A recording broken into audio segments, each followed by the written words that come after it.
Muy buenas, queridos amigos. Continuamos con esta exploración psicodélica que estamos realizando mi amigo Paco Vinagre y yo, Alejandro Moreno. Paco, ¿cómo estás? Muy buenas. Pues nada, en otra ronda más de este viaje intenso que estamos teniendo hacia la mente del universo, gracias al libro de Christopher Bache. Otro round y ahora sí nos hemos comprometido a comentar el primer capítulo y un poco tocando las pinceladas que él va dando, las más importantes, las que más nos llaman la atención. Y bueno, es un capítulo en el que es como la preparación del viaje. Él nos va contando cuál es su metodología, qué es lo que hizo para, bueno, pues para realizar esta aventura cosmológica, como él la llama, y también nos va a dar unas pinceladas de en qué consiste este universo en el que nos vamos a meter, una serie de pautas básicas que hay que comprender para poder entrar ahí, para poder navegar, para poder saber ciertos vórtices en donde nos vamos metiendo y no perderse ahí, no quedarse con la idea de que, bueno, he tenido un mal viaje y ya está, porque eso es verdad que a veces pasa, ¿no? Me dio un mal viaje y no le damos más valor a la experiencia, pero hay que saber tener ciertas claves para interpretar. Y él, pues en esto es un maestro porque, pues, dice que algo que está ausente en la literatura psicodélica es la parte de escritura y de análisis crítico de la experiencia. Se habla mucho de llegar a experiencias místicas, pero no se habla de una reflexión posterior de cada una de las experiencias, que es lo que él hace. Entonces, bueno, Paco, si te parece, vamos Vamos allá. allá. Bueno, él empieza, por ejemplo, con la música, muy importante, y esto era algo que le venía dando vueltas. Él dice que es muy importante seleccionar la música, primero suave para recibir la medicina, luego potente para evocar hasta que llegas a ese impulso en el que entras al otro plano de percepción. Luego habla de una música expansiva para las horas pico en la que se está dando la navegación cosmológica. Y luego al final una música suave para el largo y lento retorno.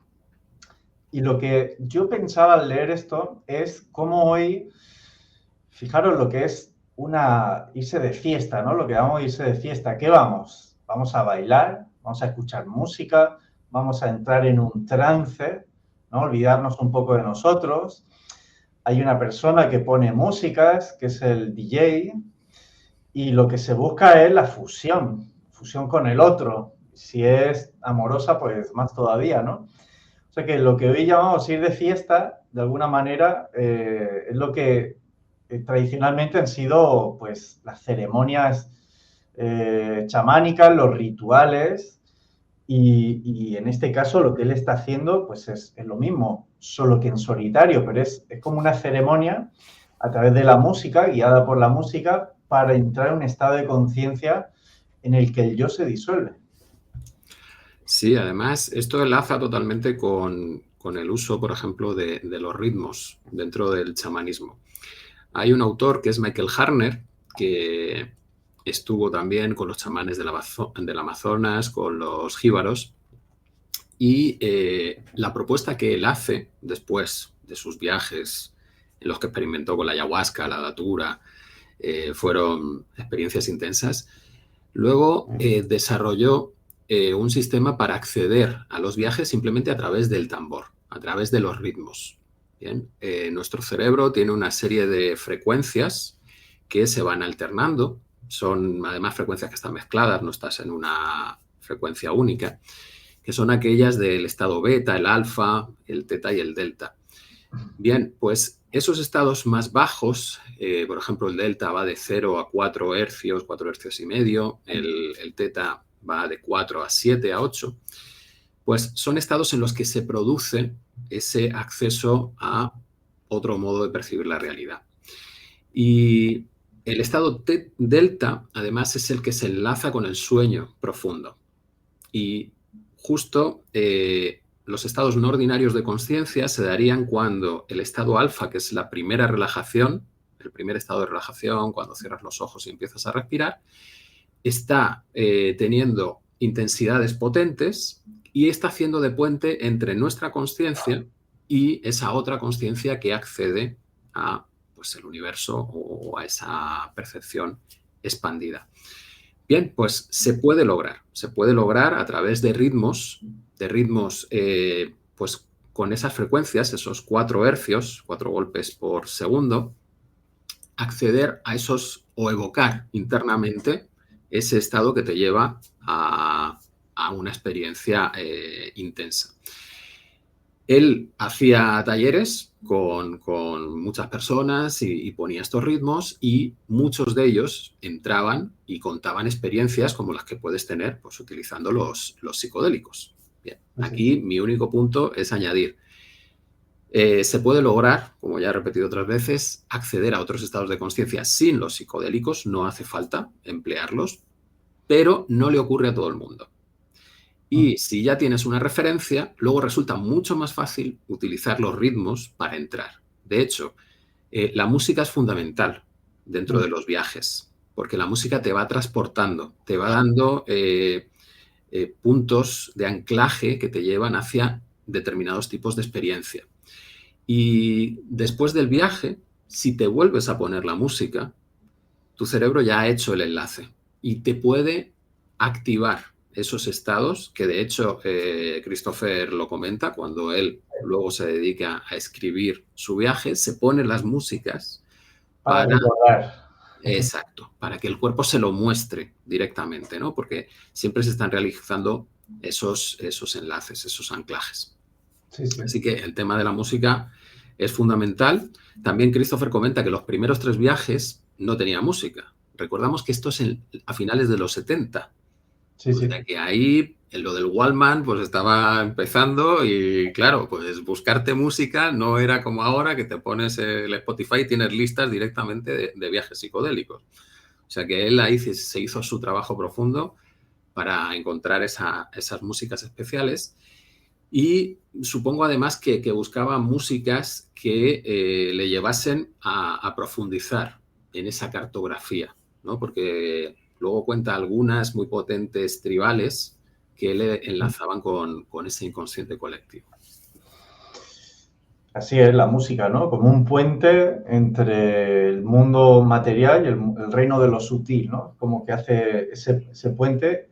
En el caso de los chamanes, también el propio canto del chamán hace de ese puente, de manera que cuando uno ya está en esas realidades más sutiles, astrales, el canto es el sostén energético en el que uno, digamos, viaja, camina, es como un asidero. O sea, que es muy importante una música, bueno, y crear un contexto, ¿no? Él dice que estaba solo con su mujer, tumbado en una colchoneta, se tapaba los ojos. O sea, muy importante, él habla del set and setting, la actitud y el lugar, ¿no? Que es muy diferente a cómo normalmente se consume este tipo de sustancias, que es en el jaleo de la gente, de una manera en la que tú no te escuchas, no, simplemente te abandonas, pero no puedes hacer introspección. Y él lo que hace es crear las condiciones para que haya introspección. Estaba su mujer cuidándolo y ya está, la música. Entonces, bueno, eso es un cambio muy importante respecto a la idea que tenemos normalmente del consumo de drogas, psicodélicos, todo eso, que suelen ser en contextos de discoteca en el que no hay una introspección realmente. Bueno, él más adelante dice que, bueno, está descubriendo una nueva forma de hacer filosofía. Es un método filosófico lo que él descubre, que son 3 pasos. El primero, superar sistemáticamente los límites de la experiencia en sesiones psicodélicas cuidadosamente estructuradas. O sea, ir más allá del conocimiento ordinario, digamos, espacio-temporal de los 5 sentidos que todos conocemos. Romper ese marco ya es una revolución epistemológica que no vamos a encontrar en los manuales de filosofía o de historia de la ciencia. Paso 2. Hacer un registro completo y preciso de la experiencia inmediatamente después de cada sesión. ¿Por qué? Porque si no se olvida. Tiene que ser en ese margen de 24 horas para no olvidarlo. Y luego, paso 3, un análisis crítico de la experiencia, al contrastarla con otros campos de conocimiento y con las vivencias de otros exploradores psicodélicos. Muy importante porque eso ayuda a dar una objetividad a este trabajo. Cuanta más literatura uno pueda investigar y vea referencias que sean análogas a la tuya, pues eso da un soporte, digamos, de objetividad, ¿no? Objetividad de, si se puede llamar, de ciencia psicodélica, cuando hay varios autores que están señalando una misma experiencia, ahí hay un asidero fuerte de verdad. Dice, estamos entrando en una nueva era de la filosofía. Sí, además, mira que me llamó la atención que él recalca que se puede describir la experiencia. ¿Bien? Siempre estamos hablando de lo inefable, de lo que no tiene palabras. Y yo en parte sí que reconozco que eso funciona de ese modo, porque estás teniendo una experiencia que te lleva más allá de lo material y las palabras siempre tienen un referente objetivo. Luego vamos generando ahí nuestros conceptos abstractos, pero para explicar necesitamos los referentes objetivos. Y él deja muy claro que no, que hay muchos autores místicos que explican las cosas con detalle y extensos, ¿no? Y él toma esa decisión. Como es un explorador, quiere cartografiar esa otra parte de la realidad, pues se pone como objetivo detallar todos los viajes y la verdad que lo hace de una manera muy, muy profunda, muy, muy, muy intensa. Y ese último punto que comentabas es muy, muy importante. El darte cuenta de que lo que tú estás experimentando, también otras personas, independientemente de ti, de tu cultura e incluso de tu tiempo, también lo han experimentado. Estáis llegando a la misma descripción. Luego hay una realidad común para esos viajeros, ¿no? Que luego esto puede ser mucho más complejo, porque puede haber realidades comunes para determinados grupos porque también estás bajo una búsqueda común. Bien, las vivencias que tienen, por ejemplo, las culturas más tribales, pues te llevan a determinados tipos de experiencias que no tienen por qué ser las que se compartan desde otras culturas, llamémoslas más filosóficas, ¿no? Que no están tan directamente conectados a la base de la experiencia mística. Y él además añade una dificultad, es que estas exploraciones, dice, son multidimensionales. Tiene la dimensión biográfica, la dimensión del nacimiento, la transpersonal, bueno, y luego multitemáticas. Van apareciendo temas diversos que le añaden más complejidad a la propia experiencia y bueno, y además él hace un ejercicio de honestidad de no omitir, digamos, la parte más dura de todo este tipo de trabajo, que es el enorme sufrimiento que él atraviesa. Dice, pensé omitirlo para edulcorar un poco, para que ese prejuicio que hay con los psicodélicos, que no afecta al lector, pero dice, no, yo quiero ser honesto y es parte de este trabajo el contar que esto es serio, que esto te vas a adentrar en un proceso duro de sufrimientos que requiere una preparación como el que va a hacer una maratón, un ejercicio físico. Esto es igual, requiere una preparación física, ayuno, alimentación, todo eso, para estar preparado a la dureza de un viaje. Esto es como subir a la montaña, subir a un lugar donde va a haber menos oxígeno y no cualquiera puede estar ahí. No es para cualquiera, requiere preparación y él es muy honesto contando las penurias por las que va a ir pasando. O sea que en eso pues hay que agradecerle el ejercicio de honestidad que él hace. Totalmente. Y hay un punto con respecto a la preparación física que yo creo que es interesante contemplar. Cuando tú tienes una conexión con tu cuerpo, confías en tu cuerpo porque estás entrenando con él, estás comprobando cuáles son sus límites, dónde te puede llevar. Se genera ese punto de confianza cuando dentro de la experiencia psicodélica llegas a estados en los que aparece una energía muy potente dentro de tu cuerpo, esa confianza te ayuda a atravesar ese estado. Mm. Si tú estás desconectado del cuerpo, si cada vez que se te acelera un poquito el corazón ya tienes una taquicardia y tienes que ir a urgencias, estos viajes no son para ti. Bien, No. porque vas a añadir todos los miedos que ya traes con respecto a si tu cuerpo está estropeado, si puede aguantar, si me voy a morir, a lo que es una experiencia intensa y Mm. por lo tanto vas a empezar a pelear, vas a intentar controlar la energía en tu cuerpo. Y si intentas controlarla, generas más tensión, con lo que sube todavía más la intensidad y empieza el mal viaje. Bache, en todos los viajes que nos vas describiendo, hay una parte en la que está ese sufrimiento, esa pelea por soltar tus creencias, tu manera de ver las cosas, y luego, en cuanto logras soltar, rendirte a eso, pues aparece todo el resto, la parte de iluminación, de conexión, de paz. Pero claro, no sabes cuál va a ser tu resistencia ante lo que se te presenta delante.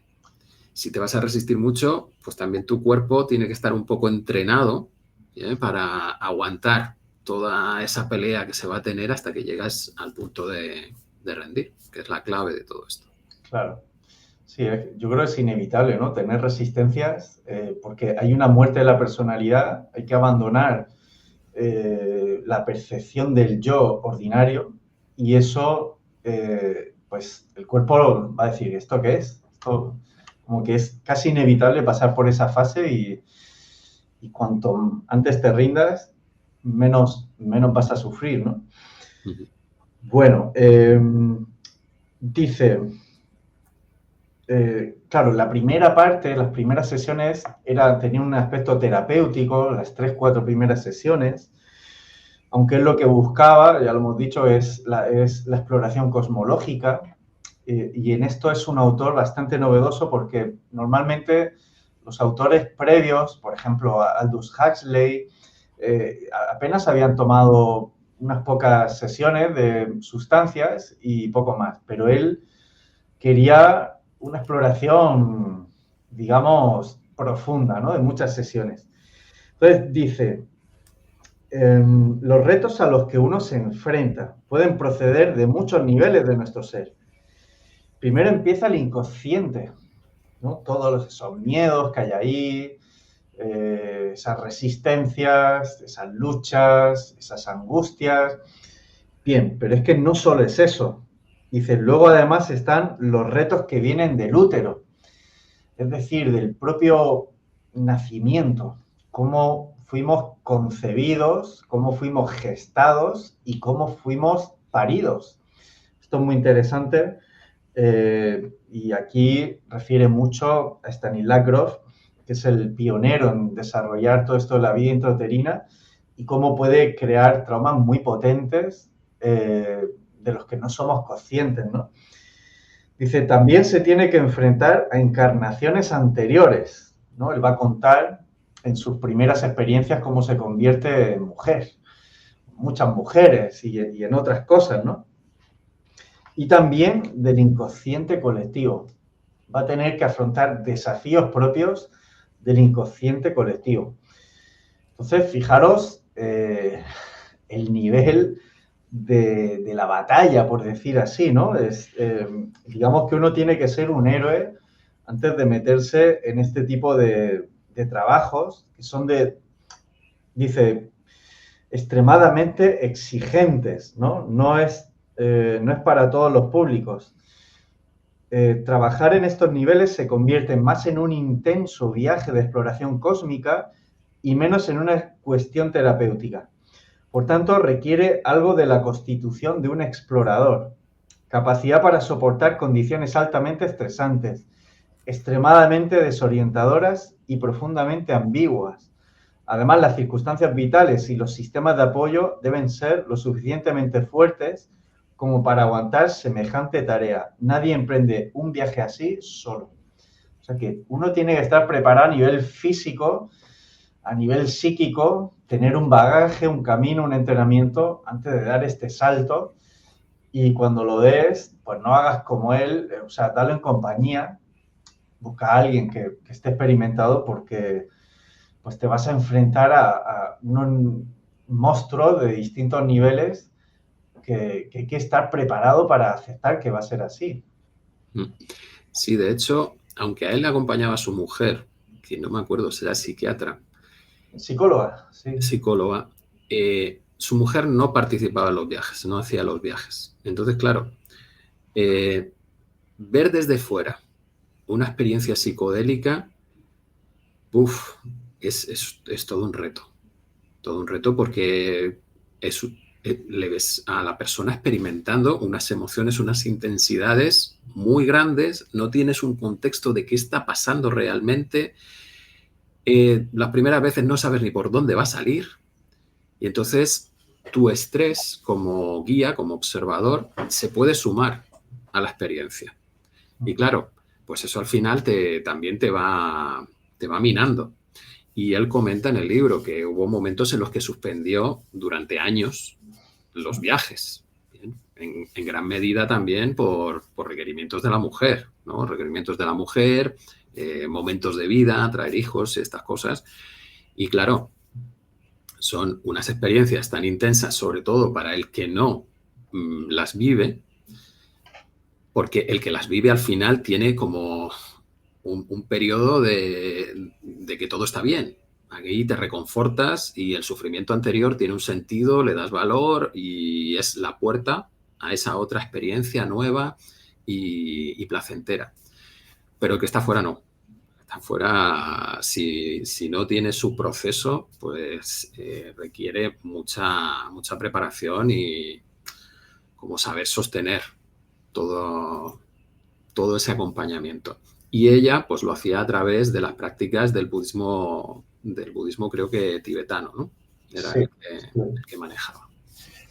Yo he de decir que nunca he experimentado estos viajes con un observador externo. Eso a la gente, sobre todo aquí en España, les chocaba. ¿Cómo? Pero no hay nadie ahí como observando, como un árbitro. No, no, ahí se entra en una nave y todos viajan en esa nave y todos trabajan en el nivel astral y ya está, hasta que aterrice la nave. A veces se puede demorar más la aterrizada, pero aterrizamos todos y bueno, es así, ¿no? Digamos que el chamán ha de asumir los riesgos del viaje de la nave y lo que ahí pase, pues ha de estar preparado, ¿no? Entonces, esta idea de un observador externo, un terapeuta, es más propia de Occidente que de las culturas, mm, digamos, nativas, ¿no? De América. Es que hay un reto muy importante, que es el nivel de adultez de cada cultura. Bien, el adulto es el que no necesita apoyos, él por sí mismo puede, bien, y se lo demuestra.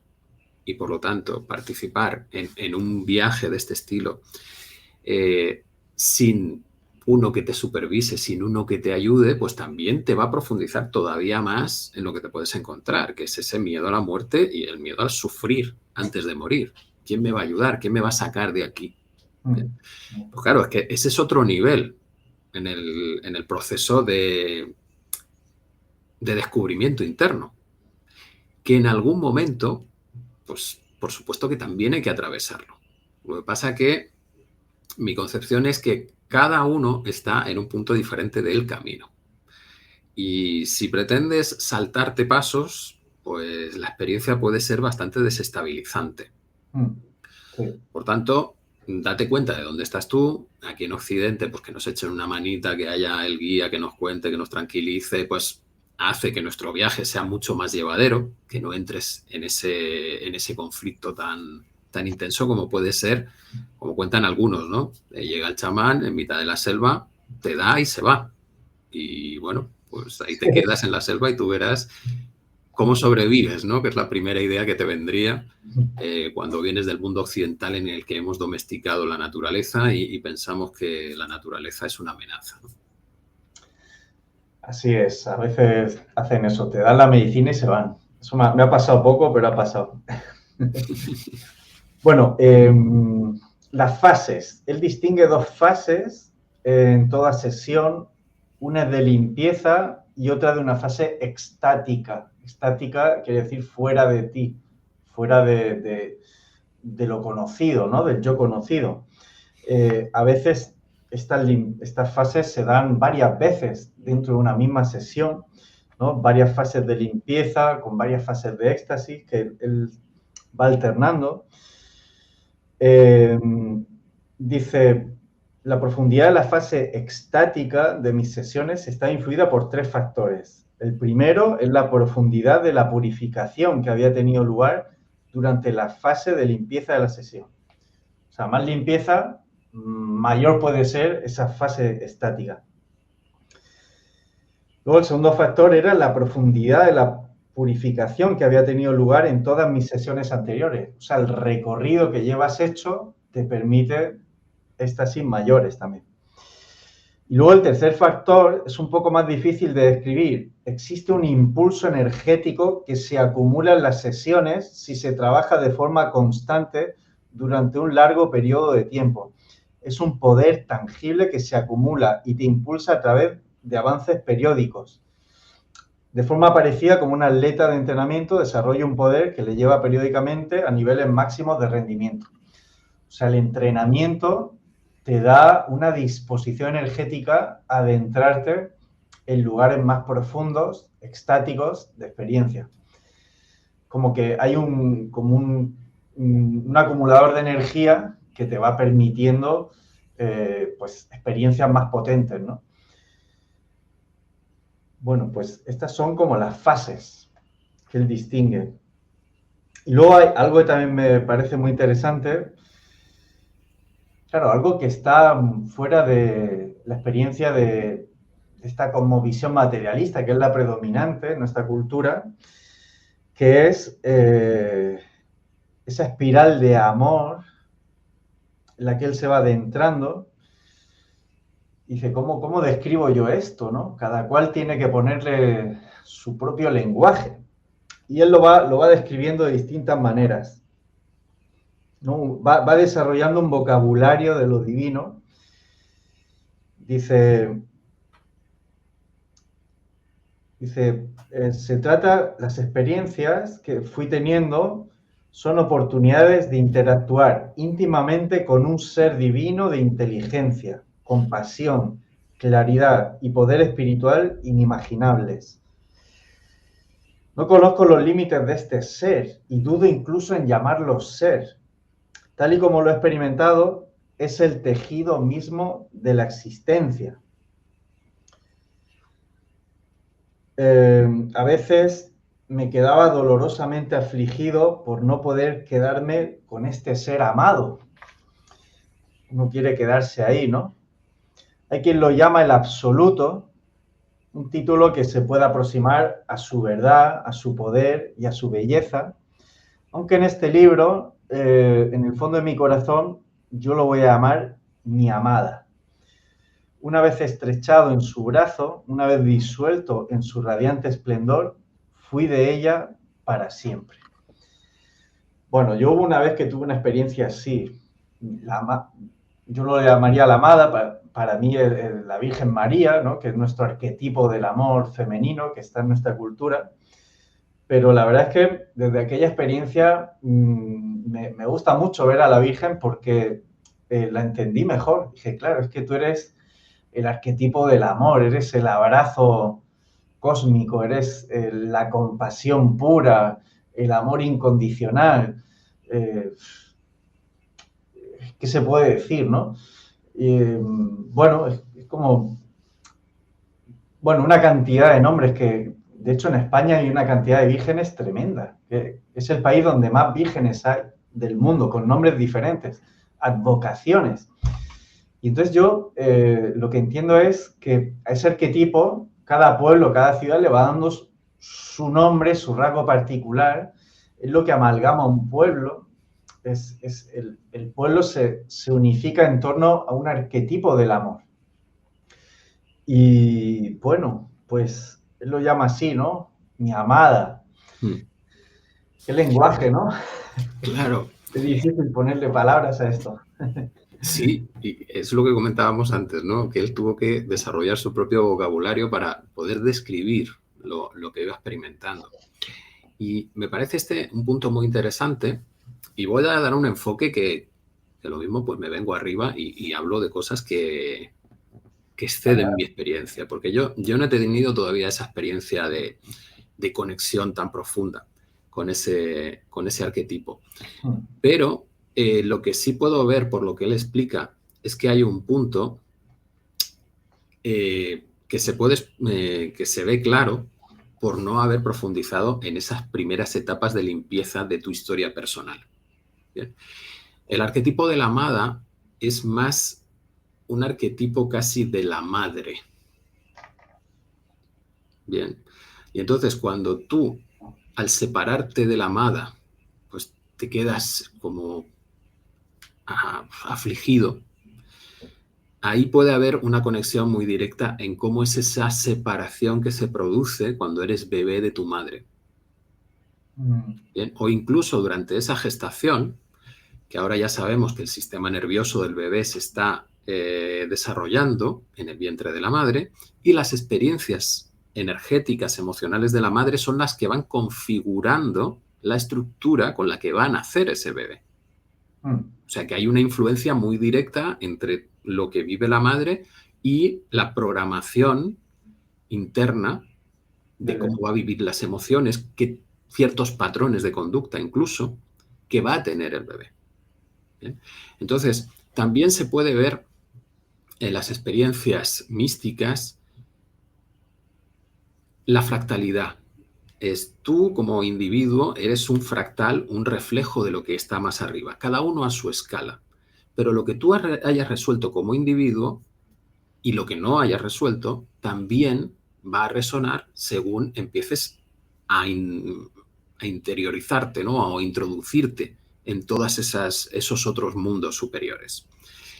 Y pues hay momentos en que tienes que hacer la reflexión y decir, vale, ¿qué me estoy encontrando y qué me está haciendo sentir? Porque ese sentir tiene más que ver con la experiencia material, personal, que no con eso trascendente. Lo trascendente tendría más que ver con esa totalidad, con esa paz absoluta, ese amor absoluto. Bien. Si hay algo que rompe esa armonía, pues te tienes que venir a lo material a identificar qué es lo que está ocurriendo.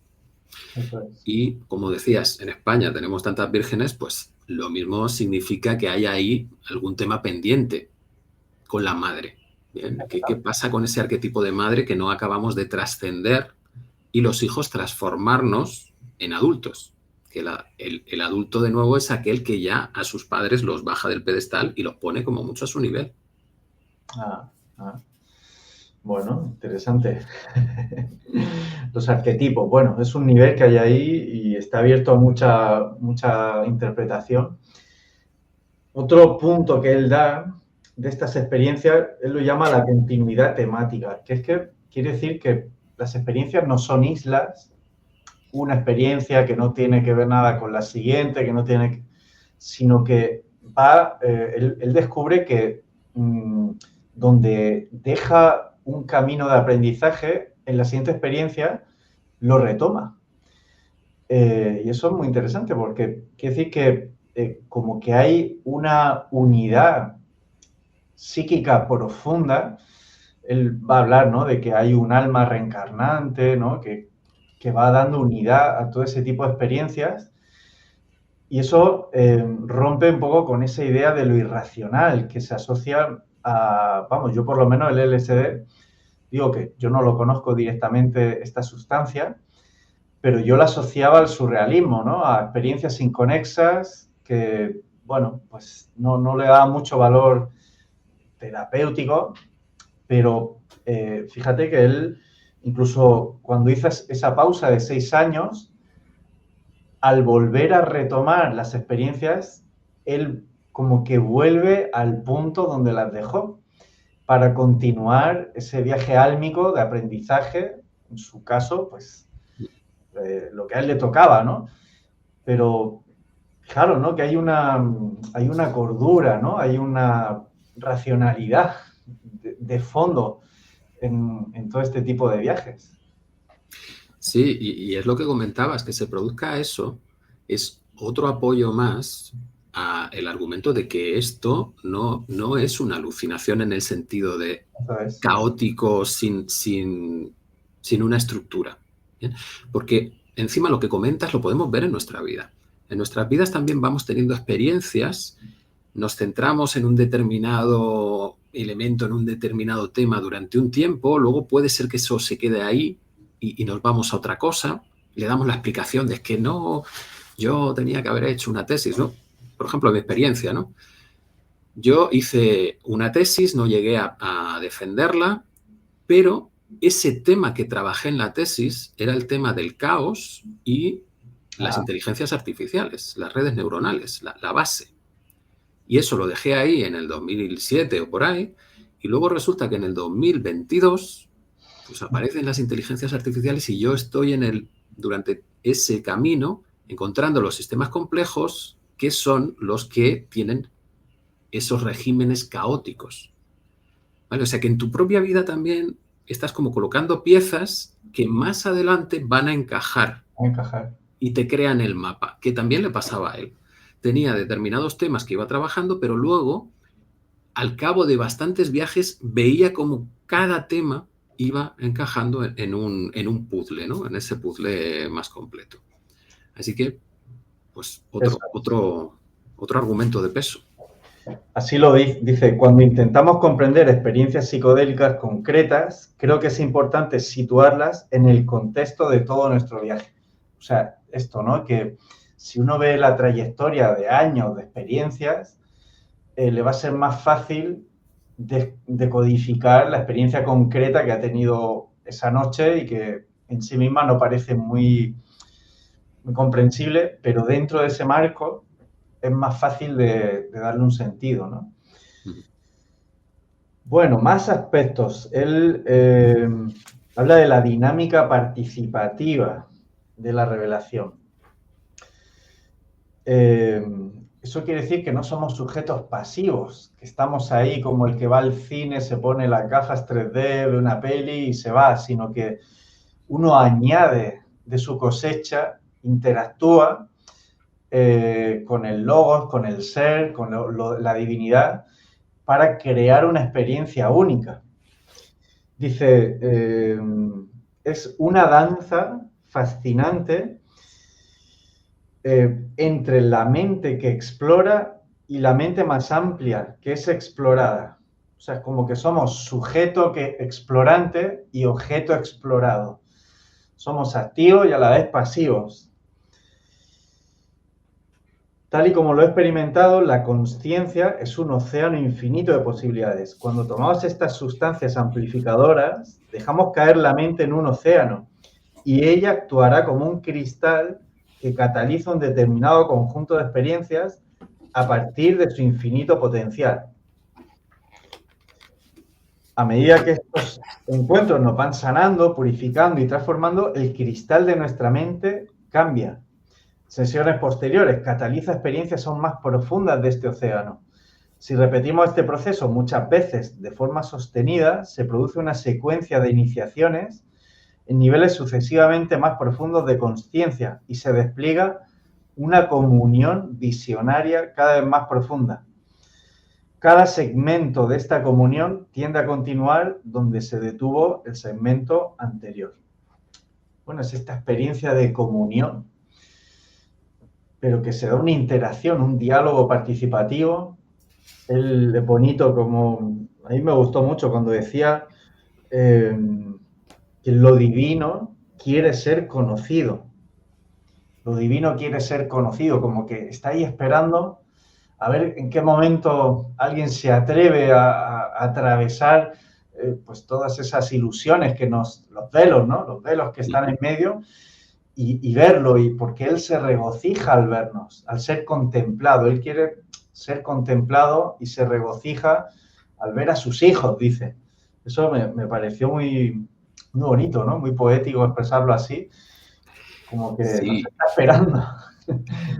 Mira, Alberto Villoldo, que pues es un americano que también estuvo en los Andes y le enseñaron los laicas, los guardianes de la tierra de los Andes, contaba uno de los mitos, que era que el gran espíritu, para experimentarse, se dividió en 10.000 seres.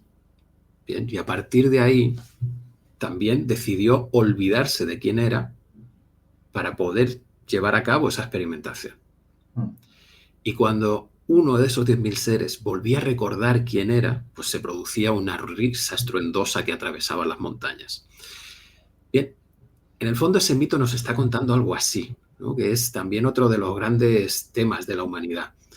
Somos una parte del todo, pero no tenemos influencia, o realmente sí, somos una parte pequeña, pero somos importantes porque le estamos devolviendo a ese todo algo que necesita, por utilizar una palabra, ¿no? Es ese juego entre lo individual y lo colectivo, lo individual y la totalidad. Y a mí, pues, me gusta verlo desde el punto de que sí, que tú eres una parte importante de ese proceso y que esa divinidad, esa totalidad, quiere que la descubras, pero que la descubras por un camino único que es el tuyo, sí, y que solo puedes descubrirlo tú. Mira, el otro día hacía un ejercicio interesante en la clase de neurochamanismo, que era proponerles a los alumnos que primero conectasen con el demonio y se imaginasen ser el demonio. Y esa, fíjate, que es como una visualización más fácil que luego la siguiente, que es imaginarse ser Dios. Y hay muchos casos en los que cuando se imaginan ser Dios, le dan el libre albedrío a todos los seres. Bien, porque si no, se sienten sobrepasados con la responsabilidad de hacer perfectas las cosas y que no tenga consecuencias nada de lo que haga sobre los demás. Ajá. Y por lo tanto deciden casi como darles la libertad a los seres, que cada uno haga lo que quiera, y tú también como olvidarte un poco de esa capacidad divina que tienes. ¿Bien? Y esto para mí tiene que ver con lo que sería una de las propiedades fundamentales de los sistemas complejos, que es que no puedes predecir qué va a ocurrir con exactitud. Bien, tú sabes por dónde van las cosas, pero exactamente o lo vives o no sabes qué es. Claro, claro. Bien, entonces, lo mismo, ese todo necesita experimentarse de esa manera, ¿no? Con esas conciencias individuales que van avanzando por caminos únicos. Sí, es como me viene el concepto de drama cósmico. Estamos en el drama cósmico en el que Dios juega a olvidarse, a esconderse en la materia, y la materia tiene que descubrirlo a través de la materia, ¿no? Y ahí hay un drama porque hay un olvido, ¿no? El ser humano se olvida de sí, sufre y de maneras a veces muy tortuosas descubre a Dios, ¿no? Y esto, fíjate, hay una analogía muy práctica, que son los niños. A todo niño que se precie, su juego preferido es este, esconderse y ser visto. Interesante, ¿no? Porque todos los niños de cualquier cultura le encanta ese juego de esconderse y ser visto. Parece como una analogía, ¿no? De ese juego divino que traemos ya con nuestro nacimiento codificado, en el que tenemos que escondernos para luego ser vistos. El regocijo de ser visto, de que papá me vea, mamá me vea, me abrace. Primero me tengo que esconder. Parece como un poco perverso, ¿no? Pero bueno, ¿y no era mejor que me abrace directamente mamá? Bueno, ahí está, es un misterio, ¿no? Con mayúsculas. Tenemos que olvidarnos de nosotros para luego buscar ese encuentro que sea lúcido, va a ser lúcido, va a ser qué bien, ya estoy de nuevo en casa, ya estoy de nuevo en los brazos de mi amada, de mi madre, de Dios, como que ahí se hace lúcido ese encuentro. Bueno, pues seguimos. Habla luego de las plataformas de experiencia, son como lugares, realidades sutiles a las que él va accediendo. Cada uno tiene las suyas, no siempre coinciden, pero él dice que hay analogías con otros exploradores. Dice, creo que perforé un profundo agujero en el universo. Después de 20 años, creo que perforé un profundo agujero en el universo, penetré muchos de sus niveles, pero sin experimentar todo el territorio asociado a ello. O sea, esto es infinito. Y él, bueno, usa las categorías de Ken Wilber, de que hay 3 niveles de realidad, el psíquico, el sutil y el causal, perdón. Son como niveles de realidad que se corresponden con niveles de consciencia. El primero es el nivel psíquico, que es el que, bueno, pues todavía biográfico, está limitado por nuestros condicionamientos, por la dimensión espaciotemporal.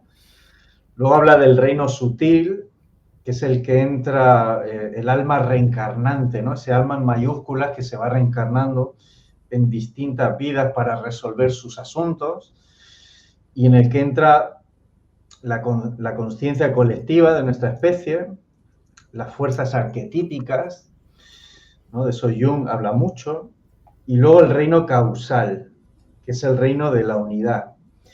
Es la experiencia del universo que se mueve como una entidad única. Dice que llega a vivir eso, ¿no? Ser el universo moviéndose como una entidad única.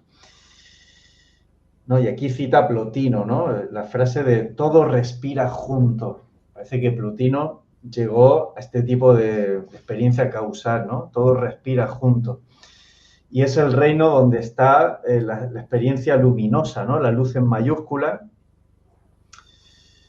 Él habla de incluso que hay un reino causal inferior, que es el dominio del Dios único, y el reino causal superior, que para él es el dominio de la luz diamantina. Así, de hecho, se subtitula el libro, ¿no? Diamantes del cielo, es el reino de la pura luz, ya no hay más que luz. Bueno, pues aquí hay un mapa, ¿no? De distintos grados de realidad que se da y él dice que se siente más real la realidad en esos planos que en este. Curioso, ¿no? Sí, a ver, en los viajes la sensación interna se amplifica y por lo tanto vivir la realidad se hace a través del sentir. Si tú sientes claramente esto es real, si te despegas es como que hay algo que resulta falso, que no encaja. Y nuestra experiencia de vida va por ese camino, ¿no? Por el de la desconfianza, por el de quitar de en medio las ilusiones, lo naif, ¿no? Eso que nos conectaría con nuestra experiencia más de niño. ¿Y qué perdemos? Pues precisamente el sentir la realidad de la vida, o como que la vida tiene entidad en sí misma, ¿no? Y por eso cuando tienes estas experiencias, pues resulta que esos planos a los que vas, a esos mundos, a esas dimensiones, como quieras llamarlo, tienen esa percepción de esto es incluso más real que lo que yo vivo en mi vida material. Eso casi parece más un sueño, ¿no? Como un guión que está ahí, que yo voy haciendo como ya por aburrimiento, porque qué es lo que toca, en vez de estar en la percepción plena de lo que hay. Sí, sí. Y también es muy interesante esa división que hace de el nivel causal, que en un primer momento está el Dios único, todavía hay una parte como de consciencia que se explica, que dice quién es. Y luego está el nivel superior, que es el de la luz. Ahí ya no hay que explicar nada, eres, ya, no hay palabra en ese punto, ¿no? Eso es, la pura luz. Bello lugar. Bueno, pues no sé si vamos terminando. Él hace luego una reflexión filosófica muy interesante sobre cómo nos representamos la trascendencia, y dice que hay una historia de huida, ¿no? La trascendencia como una huida de lo terrenal, lo corpóreo, lo sensible. Tanto las religiones occidentales como las orientales afirman historias de una salvación hacia arriba y hacia afuera. Y él lo va a cuestionar esto, ¿no? Dirá, ¿no será esto un modelo incompleto del cosmos? La realidad de un universo espiritual que rodea nuestro universo físico es una gran verdad, pero es solo una verdad a medias. La otra mitad es la larga gestación evolutiva del universo físico dentro de este universo espiritual y la infusión progresiva del universo madre en el universo hijo, a lo largo de un vasto marco temporal. Desde esta perspectiva, el propósito del despertar espiritual no parece ser el de escapar de la existencia física, como proponían las primeras religiones, sino despertar cada vez más y completamente dentro de la existencia física y participar en su continuo surgimiento. Si al principio esto nos parece decepcionante, puede que estemos subestimando cómo podría ser el gozo intenso del proyecto divino en este planeta. O sea, hacer el cielo en la tierra. Exacto. Y suscribo esas palabras, porque me parece muy interesante que además un profesor de religiones comparadas saque este punto, el de decir, hay determinadas tradiciones que de fondo lo que te están diciendo es no experimentes esto. Aquí esto es una pista de entrenamiento para conseguir lo otro. Y entonces, claro, si ahí necesariamente tienes que vivir dentro de una explicación dual de la realidad. Esto no es bueno, lo bueno es lo otro. Esto es como la preparación. En vez de decir, no, pero sí, ¿y por qué esto no puede ser lo bueno también? ¿Por qué no puede ser bueno todo lo que suceda? Incluido el sufrimiento. ¿Bien? Si entras en esa visión más amplia de reencarnaciones y de una evolución del universo, yo como conciencia dentro de este universo, pues tengo mi espacio y en ese espacio puedo experimentar y puedo intentar vivir lo más intensamente posible eso que ocurre.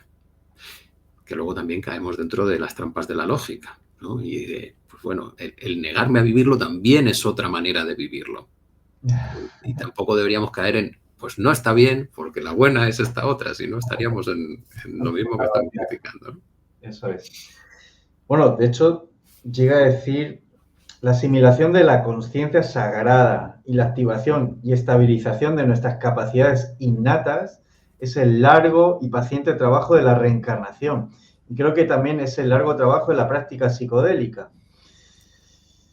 De hecho, en nuestras últimas sesiones ya no corremos a explorar un universo ahí fuera, sino que clamamos al cielo al introducir estados superiores de conciencia en nuestro ser físico, al mezclar alquímicamente el cielo y la tierra en el recipiente de nuestro cuerpo humano.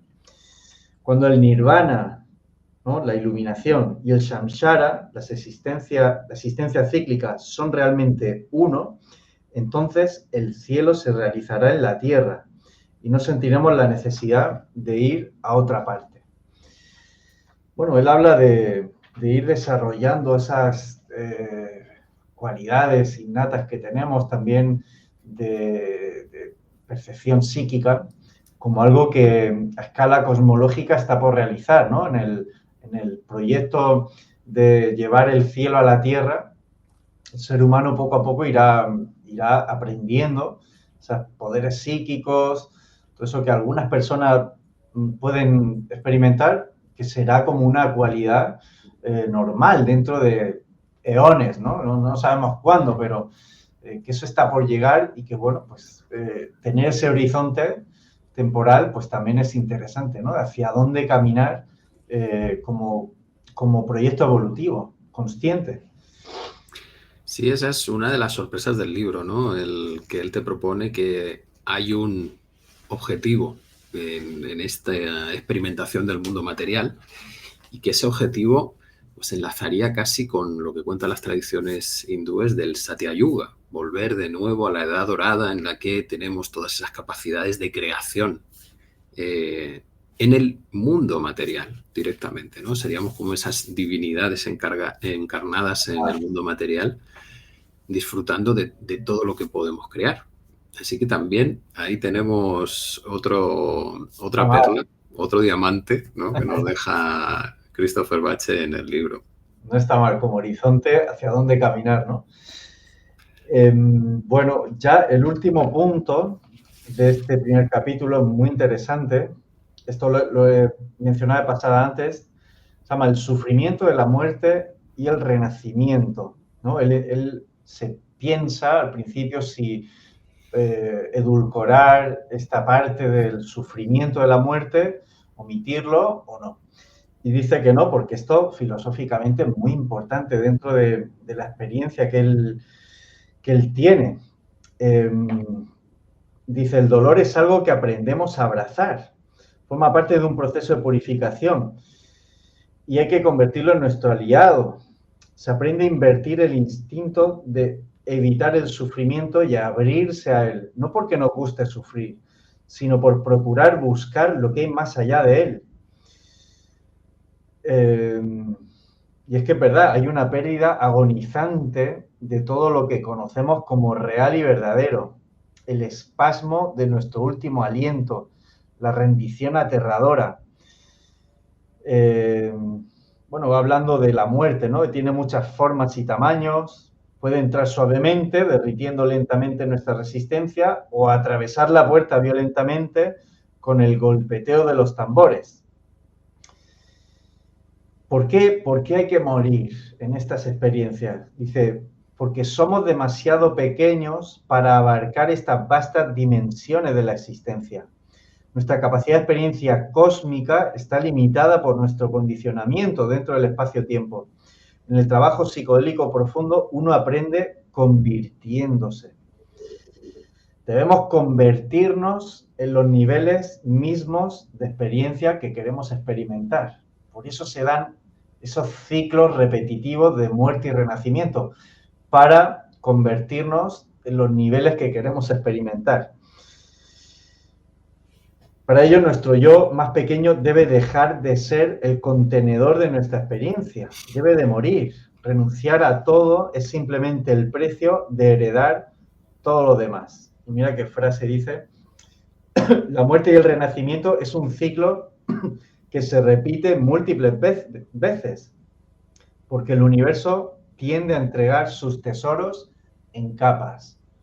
Qué bonito, ¿no? Es como va por entregas, como que el universo se va desnudando poco a poco y para ello hay que ir muriendo poco a poco, ¿no? En niveles cada vez más sutiles para que los regalos espirituales pues se vayan dando cabeza a un nivel más sutil.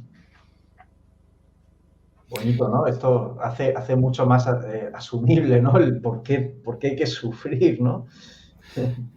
Sí, a ver, mi interpretación también es que hay un condicionamiento muy grande en cómo se interpreta el sufrimiento. ¿Vale?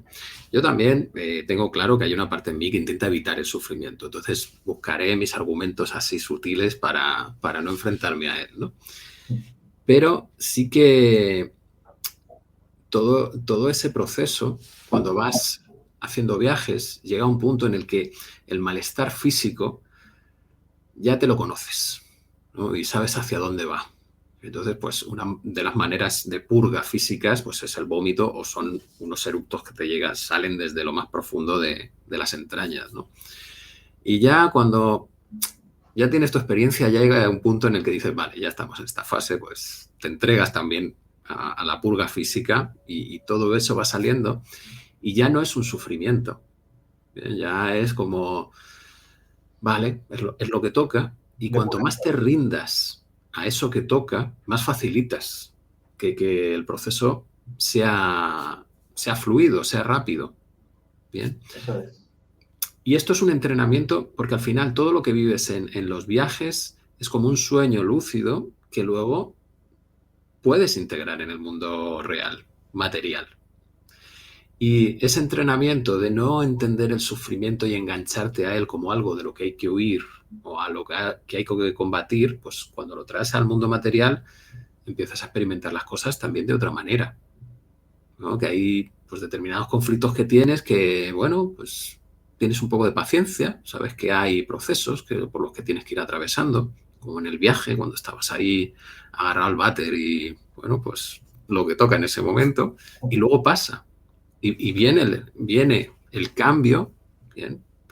Y el ver las cosas de otra manera y sobre todo el bienestar aparece, ¿no? El estado estático llega ahí como diciéndote, si este siempre es el premio. El Siempre. premio por atravesar todo eso y dejar ir es el bienestar. ¿Bien? Eso es. Bueno, pero como somos un poco así cabezones resistentes, ¿no? Pues como que tenemos que verlo bastantes veces para llegar a ese punto de decir, vale, ya, sí, lo acepto. Me rindo, me rindo. Es el proceso. Una última cita que él hace sobre esto. Una vez que descubrí que podía entrar en el cielo abrazando el infierno, entonces abrazar el infierno se convirtió en una práctica fundamental del trabajo. Más aún cuando encontré el camino al cielo de los cielos, el lugar en donde se guardan los diamantes. Ningún infierno es demasiado terrible de soportar si abre la puerta a este paraíso. Bueno, pues no hay dualidad. Al final es que no hay dualidad. El infierno es el cielo. El cielo requiere infierno. Al final son ciclos de cielo e infierno en el que no hay una separación propiamente y bueno, hay que estar abierto a ambos, pues nos va dando pues cada vez más, bueno, más fortaleza, más capacidad de visión, pues todo esto que él nos va contando que bueno, es asombroso, ¿no? Pues me venía ahora la imagen del parto, de la dilatación, porque como él dice, estás conteniendo una energía que es demasiado grande para ese espacio que ocupas, eres pequeño. Y lo que estás haciendo en el fondo es dilatarte, estás expandiéndote para poder permitir que toda esa energía se mueva con mayor libertad. Entonces, los partos serían como el fractal físico. ¿Bien? Hay una dilatación para permitir que haya un nacimiento. Y esa dilatación, la mujer lo puede vivir como un proceso en el que va a venir algo maravilloso, o puede ser un proceso en el que se activen todos los miedos, ¿bien? A ese cambio, a cómo va a ser, voy a poder ser buena madre, cómo va a ser mi hijo, me va a querer, yo voy a querer. Bien. Pues es la analogía, yo creo que es perfecta, porque también es, voy a cambiar, voy a dejar de ser ese que es aceptado en el mundo, voy a ser de otra manera y entonces me van a querer. Yo voy a querer a las personas a las que quiero o va a haber una transformación y entonces ya estas personas dejan de ser de mi interés. Pues todas esas dudas se dan en esos momentos de muerte y resurrección. Y muchas veces vuelves atrás y te justificas las cosas como sea. No, no, no. Yo lo justifico porque amo a esta persona y el amor es lo más importante, entonces me quedo ahí. ¿Eso es amor de verdad? ¿O es la justificación que tú tienes para no enfrentarte al... ¿Y si lo sueltas todo y simplemente experimentas lo próximo que venga? ¿Qué va a pasar? Ese vértigo, ¿no? Bueno, Paco, pues hasta aquí el capítulo 1. No está mal. Es que cada párrafo de este libro tiene mucha amiga, o sea que es un destilar continuo. Todo lo que ha escrito este hombre yo lo veo muy jugoso y apenas ha comenzado el libro. Totalmente. Así que los que nos veis, que nos estáis siguiendo, pues podéis hacer también ahí en vuestros comentarios, ponernos las citas del libro, vuestras reflexiones, porque es que es casi leer el libro, ir leyéndolo y párrafo a párrafo ir comentando, porque es impresionante la experiencia que nos transmite, ¿no? Y las posibilidades que nos da de reflexión de darnos cuenta de cómo encaja eso en nuestra propia vida. Sí, sí, es como una expansión de conocimiento enorme. Ujú. Bueno, pues nada, recordaros que el mes que viene empieza tu curso de Holosofía en la Universidad del Terreno. Es verdad. El plazo de inscripción. Y también si queréis recibir reflexiones mías semanales, tengo un boletín, una newsletter que se dice en el mundo anglosajón. Está ahí en mi página web, por si os queréis suscribir, es alejandromorenolax.com. Bueno, pues ahí recibiréis también mis reflexiones, mis cursos y todo lo que voy sacando. Y nada más, pues seguimos en próximas ediciones con estos encuentros, ¿no? Más allá de lo convencional, destilando este libro tan bonito de Christopher Bache. Nada, Paco, si quieres decir algo de despedida. Pues sí, que el 17 de febrero, estamos en 2026, 17 de febrero empieza el curso de Holosofía, ese curso iniciático en el que proponemos también la demolición del paradigma actual oficialista para permitirnos renacer en otro que sea mucho más armónico, más disfrutable. Y nada, que seguiremos con estas charlas, que esperamos que sean interesantes para los que nos escuchan, pero yo creo que ya las hacemos por ti y por mí para poder debatir y compartir todas estas experiencias que tenemos, que, como dice el propio Cristian, pues si no tienes a alguien con que hablar de estas cosas, pues al final te atrapas en la cárcel, ¿no? Sí, sí. Bueno, pues continuamos. Muy Un bien. gusto veros y hasta la próxima. Abrazo grande, chao. Hasta pronto.